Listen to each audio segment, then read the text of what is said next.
Welcome in. Like to welcome a new sponsor today. Actually, just got them locked down. FOCO. Go to FOCO.com. Some of they're not currently up here right now, okay. but FOCO just had a meeting with Justin today. Their marketing guy, and they have a lot of great, like, you name the team, like, you can get stuff. So you may see an ad of some lovely conference overalls here soon. Oh. Yeah, if you're into that kind of a thing. I think I need to wear those. I'll tell you this. I made one especially for Katie Rader, Kim Coulter, Big Lubbock, that was Texas Tech overalls. Yeah, I did that just for them. I could have let it go. Yeah. But I said no. For our loyal Lubbock viewers who have had such an up and a down emotional roller coaster of a season. We're good. We're not. We're good. We're not. Why? Like, snip, snap. Yeah, exactly. Yeah. Go back and forth. I'm so happy. I'm angry. In the midst of being it's so over, I have found that we can also be so back. Yeah. I mean, it's like Tech, like, I genuinely do feel bad for their fan base because they have a lot to be excited about. Yeah. But, like, the minute that they, like, accept that they do, they'll lose a game, or like a game like TCU or Colorado, they had a great shot to win. Yeah. So they've let, like, 4 losses now, right? So it's TCU, Colorado, Baylor, and Wazoo earlier in the year, right? Yes. So they have those 4 losses. Baylor and Wazoo, they were, bad blown losses. They got blown out. TCU and Colorado are the ones that, like, if you're a Tech fan, you're like, just Sticks in your craw. 1 or 2 more things that you do, like, don't fumble here. You get the call that goes the other way. Like, that would make me really mad because I do think they have a lot of good things. They just haven't yet been able to put it together. And I know their patience is running thin, as it should be. Because you have these moments where the team looks fantastic. But let's go through the last week's playoff rankings. Or we'll go through the AP because we'll go through the AP, which is essentially kind of that right now. Well, I got to tell you, they already called it in Nevada. Yeah. Okay. Number 1, Oregon. Do you see any red flags? Not really. I mean, Dylan Gabriel has been healthy. Their defense is still good. They got playmakers all over the field. Like, I think if Dylan Gabriel, now they have like 1,000 backup quarterbacks in that room, but I think I'm still wary, and we talked about it at the beginning of the season, Dylan Gabriel can't get hurt. Mm-hmm. If he gets hurt, and he's a little guy running around, slinging the ball all over the field, in his career, he's gotten hurt a lot. Yeah. I just think that would be the red flag, but he's been healthy and upright this entire year, so I can't really think of. And I think Dan Lanning, short list of best coaches in the country. Yeah, I think he's America's coach right now. But number 2, Ohio State. I'll say they have 2. The defense is not quite as good as I thought it would be, although it's good enough. And Will Howard. Yeah. Is in that good enough. That was going to be my thing is, Will Howard has, again, great counting stats, but you look at the game that they lost and it was just like it went off the rails a little bit and he made some odd decisions and it's not like he hasn't. They lost by a point. I know. I'm saying like that's the thing that people keep forgetting about them. Yeah, he didn't look like they needed him to look, and that if that happens again, then that's the problem. But he's not C.J. Stroud, or he's not the litany of awesome quarterbacks that they've had there. Maybe he's a little bit better than what they experienced last year, but I don't think he's. Ohio State fans may disagree, but I don't think he's as big of a game changer as I think they thought. I think they thought they were getting. Yeah, Yeah. Maybe. No, I don't know. I don't know what they expected from him. There's just a couple of guys I'm surprised that they didn't go for before him. I didn't see how he was much of an upgrade over McCord, and I'm still kind of not sold on that. Yeah.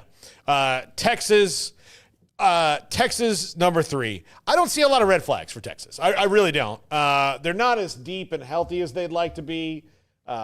Running back room health, I think, is their main. Yeah, they're still good. They still trot out 5 stars no matter what. But they can't afford to lose another one of those guys. Yeah. They can't. So that's the thing of depth. Quinn Ewers has a little bit of consistency problems, but nothing that scares me. Like, he starts slow. Yeah, but, you know, it doesn't matter when you end up throwing 5 touchdowns. I feel like when we're criticizing Quinn Ewers, like there's legitimate, like, yeah, he starts slow. But sometimes I think it's just because there's a whole big world out there that just wants to see Arch Manning. Yeah. So every time that, you know, Quinn Ewers winces when he throws, like, oh, he's too hurt, take him out. Let's put in Arch. He overthrows a pass or throws one in the dirt, and everybody's like, oh, my God. Arch wouldn't have done that. And you're like, yeah, he would have. Yeah. Like, you know, like it's getting nitpicky because, again, and I'm excited to see Arch be the full-time starter. I think we got a nice little taste of that. But, you know, if you're a Texas fan, you're winning either way. Like, You've got 2 excellent quarterbacks. So I don't think that's a big deal. Their defense is very fantastic. And I don't see it. Like, I still think they're going to be a tough out no matter what happens. Right. Now, I don't think they've proven like anybody else. They're not impossible to beat or impossible to scare, you know, so, but they're really tough out. Penn State, double Reds offense. Yeah. I mean, I don't think we need to go into it any more than that. Penn State, double Reds offense. Indiana, experience in these big moments. They haven't played anybody that's a playoff caliber team yet. Now they do play Ohio State here, but right, their quarterback that was from Ohio, University of Ohio, that came in. They play Ohio State next week. They're off this week. That came in. Is he done for the year? 23rd. Yeah. So. Is it the quarterback that came in from Ohio that was? No, he's back. He's back. Yeah, okay, he missed like what game? Maybe 2. Okay, then if he can stay upright and healthy, I've been talking a lot about health, and that's going to be a story for like all these teams. But if he can stay upright and healthy, he gives them the better shot, I think, down the stretch with that passing attack to stay in these games and continue being the team that they've been all year. It's like their strength of schedule or something. They haven't played like playoff legitimate teams, but it's really, really good. Mm-hmm. And I forget what index it was, and so I'm just talking out of my ass now. But like they have played a really like uphill battle, hard schedule that you wouldn't expect like an Indiana team to play. But yeah, Tennessee, number 6. Red flag is their offense. Their defense, excellent. Yeah. Excellent defense. Their offense, surprisingly enough, and Nico's banged up, although I think he's going to play against Georgia this week. But their offense has been a little bit inconsistent. Once everybody kind of figured out what the things that Nico can do really well right now and if they can take one of those away. Now, I do know that the world will be put on notice in the next couple of years about Nico because he's just going to get better. Like, enjoy that you can contain him now, because there's a day coming where it's going to be, what do we do? What can you do? I get, and it's not similar, but Cam Newton, Johnny Manziel, like that kind of talent, Vince Young, like when it hits, you're going to be, what can we do? Like with Johnny Manziel, I remember Bob Stoops after the Cotton Bowl just being like, well, what are you supposed to do? Like you do everything right, and this little – sprite just like dances around and spins out and is like, they're always trying to get me Lucky Charms, and throws the ball up to a 7-foot tall like wide receiver essentially, because you got a guy who's 6'5" with a 40-inch vert, and he's just like whoop, he like Mike Evans just needed 2 fingers to catch things. It's just like still does. Yeah, no. He usually like he's one of those guys that like Beckham or whatever, where you'd be like, all right, how like when you throw this ball to me, I want you to throw it like just a little like off, so I have to twist around. Yeah. And then I'm gonna catch it like this, but I'm gonna throw it to my other hand and like hold it with 2 fingers over the DB. Yeah. Like a fish I caught. And then I'm going to punch Marshawn Lattimore. Yeah. Yeah. That's how they do. BYU, red flags are, they're very good and they're very gutsy, and they know how to win games. Defense is one of the best in the country. Their offense is like scattershot. Yeah. But it's good, but I don't know if they play a team that can go full bore, like say they wind up playing Oregon. Yeah. Like, are they going to be able to keep pace with a team like that? Now, I think if they play a team like, say, Georgia, they might do pretty well because Georgia makes a ton of mistakes on offense. Yeah, you know, they do really well at turning the other team over too. Yeah. So I mean, I love BYU because I follow the Big 12, but they kind of have a problem with like putting teams away. Yeah, I mean, as you saw this weekend, Look, and Baylor and so on and so forth. But they've got Kansas, who appears to be a little bit on the up right now. They've got Arizona State, who's very much on the up, and Houston, who's like in the spoiler role right now. And Houston's 4-5. Like, you know, if they're 5-6 when they get to that game and bowl eligibility's on the line, and you know, like you don't know the motivation. Chris is running all over you all of a sudden. Yeah. We had Zion on the show last week. Great story for him. Notre Dame can't really pass the ball that great. No, I don't think But Riley Leonard. they don't really need to, but I don't think Riley Leonard has been what they wanted him to be. But their defense is smothering. Yeah. Their offensive line's really good, and it lost their best. You know what's impressing me about Notre Dame? They lost their best 2 offensive linemen before the season started.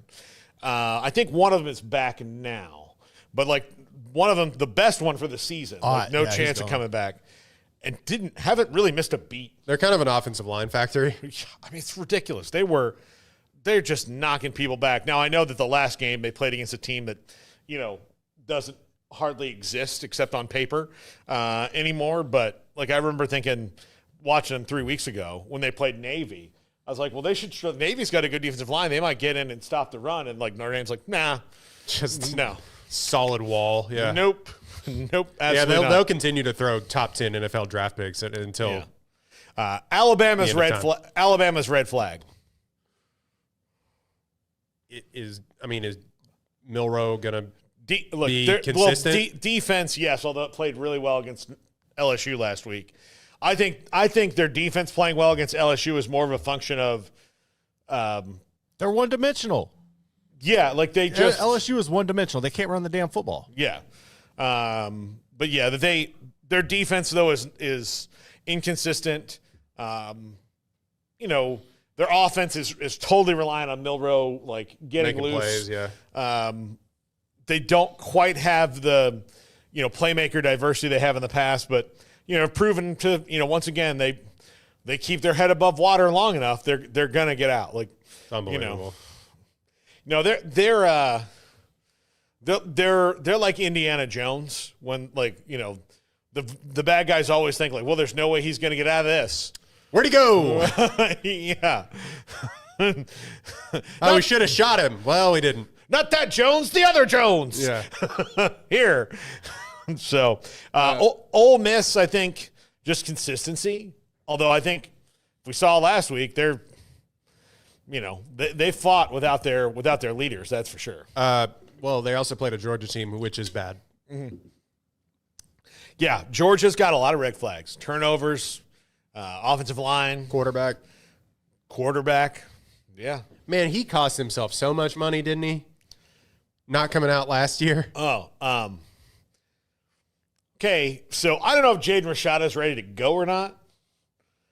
I mean, for next year, but Georgia's they've got a little bit of a decision because if he says he's not going to the NFL, because he's going to be a 3rd-round pick, yeah, probably not. Somebody would take I think some NFL GM would lose their job off of drafting him on Nintendogs. Well, yeah, because he's going to go throw where he can't throw interceptions. Yeah, in workouts, and they're going to forget about the film that he put on this year. They do it every year, but anyway. Miami already talked about them. Double Reds, that defense is bad. Georgia Tech beat them this week and didn't have to throw the ball.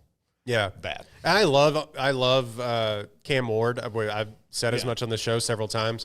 He also has a little bit of screw it to his game where he's just like, whatever, just throw the ball up, Yeah. Or just kind of run around. A little bit of the Caleb Williams to him, a little bit like that. The last thing we'll mention, and we'll have to do this next week. We can push our NFL topic to next week. But I'm so mad. But it's not. Here's the thing. It's not going to change. Your team's not going to get an offensive line. My team's not going to get a clue. So that's what if you ask me what the Cowboys needed in their front office, my thing would be a clue. A clue. Yeah. That's what they need. They need a clue. But the last team I'll mention, Boise State. I don't see a lot of red flags with Boise State outside they haven't played outside of Oregon, that top level competition. Yeah. But I think they can hang. Yeah, Oregon kind of ran away with that game. But No, they didn't. I mean, I thought at the very end they Nope. 2-point win. Was it a 2-point win? It's a 2-point win. I'm misremembering this. Yes, 2-point win. I thought at the very end it ended up being like a touchdown game. No, they won by 2. Okay, well then don't take anything that I So say on the the show difference seriously. here's the difference between. Would you like to know the difference between Oregon, Ohio State, and Boise State? 1 point and 1 point. So Ohio State was 1 point closer to Oregon. That's it. My red flag for Boise would be depth, because once you get into the playoff and you start having to face programs that can rotate players that you haven't seen and you just don't have that to match it, I think that's where they would get. Especially since they're unlikely to get the bye. But out of that, they're 11 on 11. I think they can match. But I've when you been get in following, like I said, I guess I'm misremembering that Oregon game, which I am. So apologies to anybody that takes me seriously on this show. But I've been following them over the past few weeks, and what it is like, people are keying in on Janty so much that their quarterback has been able to that's the whole bit, is that they've been able to throw it over their heads. And he had four or five touchdowns the other day. And then Janty eventually figured it out and ran for 150 yards and 2 scores or whatever. Yeah. That would kind of be for a better team, if they can somehow figure out to actually take Janty away and make the quarterback make plays. Mm-hmm. Can he do it against higher competition? We don't know until it happens, but that would be my only thing, is that it's like at the very end of the season, we have ran Ashton Janty 700 times, and he just doesn't have any gas left. Yeah. I don't know. Yeah, absolutely.